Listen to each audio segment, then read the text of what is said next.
David Swartz people are leaving the video interview that I just completed. According to this interview, Ripple has not been successful in changing the payment architecture going forward. I want to show you this interview that's been making waves in the financial sector and share my thoughts on whether David Swartz indicated that Ripple hasn't succeeded in changing things.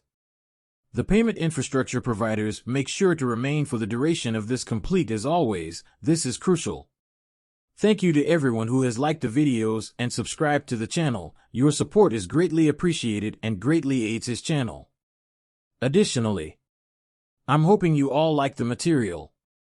Now that we're in the video, let me just let you know that David and I had this interview the other day. I want to play you the entire portion where Swartz just kind of hopped into a Twitter space and started answering questions about XRP and Ripple. This particular clip, which a lot of people are talking about right now and which I think is misinterpreted, is where David Swartz was specifically talking about Ripple and payments.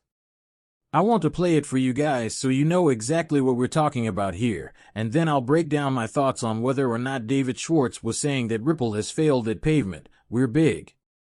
Paying people is something we will never stop doing. There is no way that we will give up on paying people. But these other use cases are significant, in my opinion, and you'll see us producing them. You're aware of our keen interest in reality.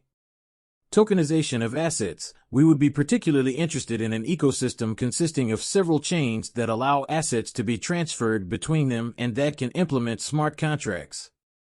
An increase in throughput is possible. I believe the answer to all of these questions is yes, as we already have chains with data storage for NFTs, negating the need to try to create a single chain that serves all functions. Aside from, say, lessening our focus on payments, although I doubt you'll see that from us, I do believe we'll be investigating additional use cases. Use cases for the metaverse NFT applications I believe that we will need to expand. Consider this the next big wager. Most likely, Perst is a multi-chain ecology. We will start with the EVM-compatible chain, which will be wonderful since, as of right now, if you're in the XRP ecosystem, we essentially don't have a smart contract solution, and so it will be simpler to have one that is industry standard. For example, you want to hire people who know you. It's pretty simple, therefore, I believe you'll witness us placing bets on one another and promoting growth in other areas of the ecosystem. The reason, in my opinion, is that we haven't gained enough traction. We only desired payments, which doesn't imply that we shouldn't continue trying. Rather, it also indicates that, as you are aware, our scope must be expanded. When Ripple first decided to concentrate on payments in 2015, we believed that anyone could handle everything else, but if institutional payments were to become a reality, someone would need to enter the cryptocurrency market. It was necessary to create items that complied with regulations, were well supported, and could endure audits by third parties. This couldn't happen naturally, a corporation had to handle it. We thus concentrated on payments to institutions. However, compared to 2015, we're far larger than you realize, with much more resources and staff members. You're going to win this battle because we have a lot more technology and can perform a lot more things at once. Used to have with Stephen Thomas constantly. We can do more than one thing, but can we do 7? The former CTO is fine. What actions are available to us? 10 actions we can take. There are 3 things I believe you will notice. We're expanding the range of activities we undertake and providing a kind of ecosystem of tools that will support each of those many use cases. Use cases for the metaverse as a VR use case. I am. AI, I'm not sold on you just yet. That seems like it will be something, kind of. However, the question remains, and I don't believe we currently know what, so the other determining when something is too early or too late might be a bit difficult. Lately, with NFTs such as Ripple, I believe, determined that NFTs was important to us. A little bit too late, and I believe we may have made a decision with CBCs that was a little bit too early. For this reason, I believe determining the extent of our commitment, such as if we choose to dedicate a significant amount of time to metaverse use cases, will take some time. Even the appearance of something is unknown to me.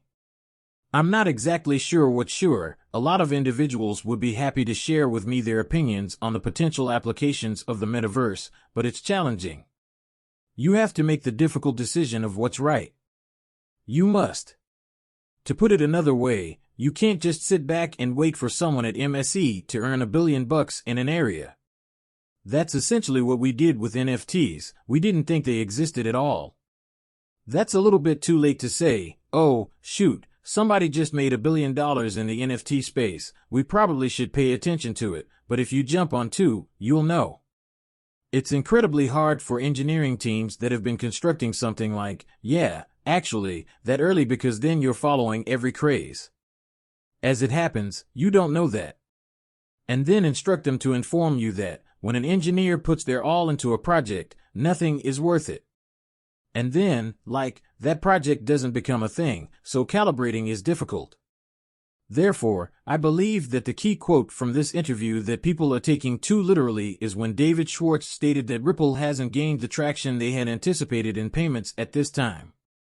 I believe that many people are seriously misinterpreting how David brought going forward. We must recognize that, in essence, the SEC has sued David.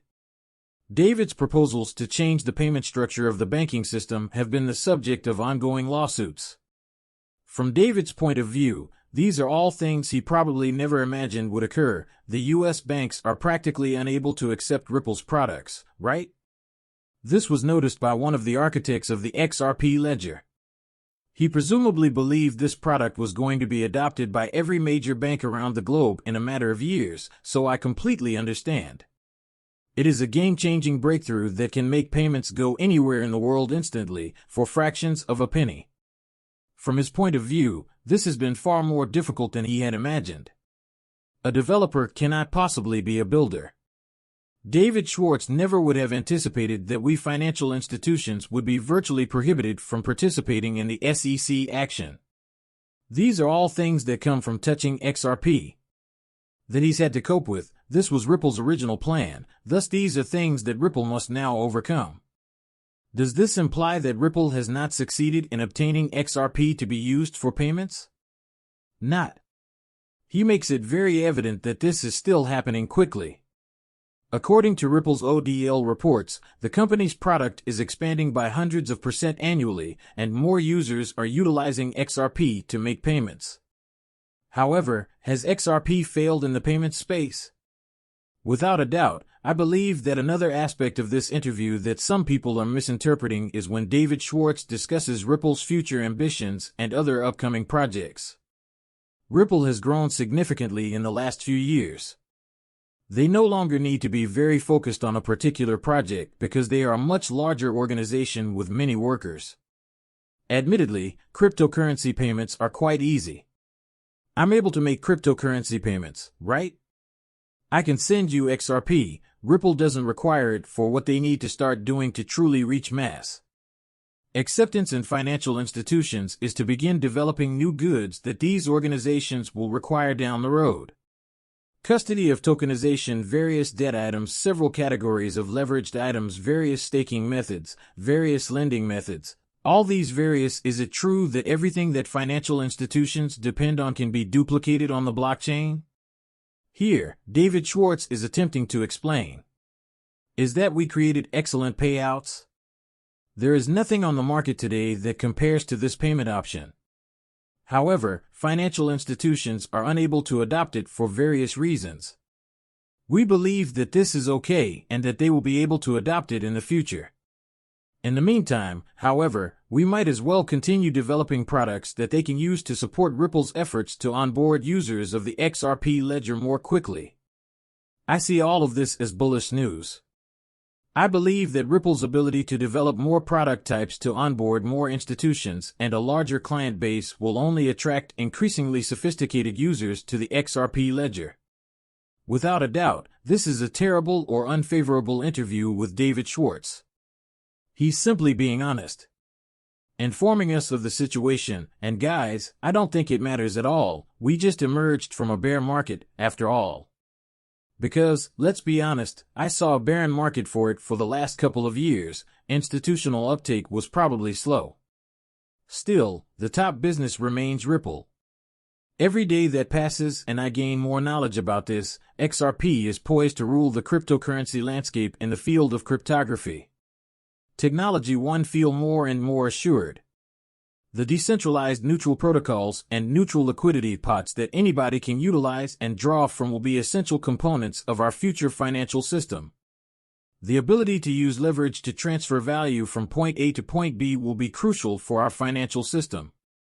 To ensure that this technology is used, Ripple is collaborating with the players. Nothing has changed. The XRP has the technology and is ready to embrace this adoption from me. Simply put, David SCHZ informs us that Ripple is moving on to greater and better things. Payments will continue to be essential. However, those goods are made. The moment is now. Thank you, gentlemen, for starting to construct new things to onboard additional institutions anyway. Thank you so much for attending. I hope it was enjoyable for you. This update, if you made certain that furthermore, it truly does mean a lot to subscribe.